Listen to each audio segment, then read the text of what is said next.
জীবনে যতদিন শুক্রবার পাবেন 4টা আমল করতে ভুল করবেন না।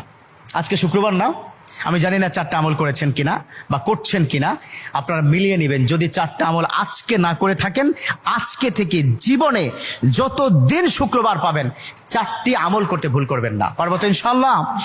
ইনশাআল্লাহ। 1, দুরূদ পড়া। আবার বিশ্বনবী দুরূদ সম্পর্কে কত অসাধারণ কথা বলেছেন। একজন সাহাবা এসে বললেন, ইলা রাসূলুল্লাহ সাল্লাল্লাহু আলাইহি ওয়াসাল্লাম, ও নবী, আমি যদি আপনার প্রতি দিনের 1/3 ধরে দুরূদ শরীফ পড়ি আমি কি নিয়ামত পাবো? বিশ্বনবী বললেন, তুমি যদি দিনের 1/3 ধরে আমার প্রতি দুরূদ শরীফ পড়ো তোমার জন্য বিশাল উপকার হবে, আরো বাড়িয়ে পড়লে তোমার জন্য আরো ভালো হবে। সাহাবা মহা খুশি হয়ে গেলেন, ইয়া রাসূলুল্লাহ, আমি দিনের অর্ধেক সময় জুড়ে যদি আপনার প্রতি দুরূদ শরীফ পড়ি তাহলে কি হবে? বিশ্বনবী বললেন, এটা বিশাল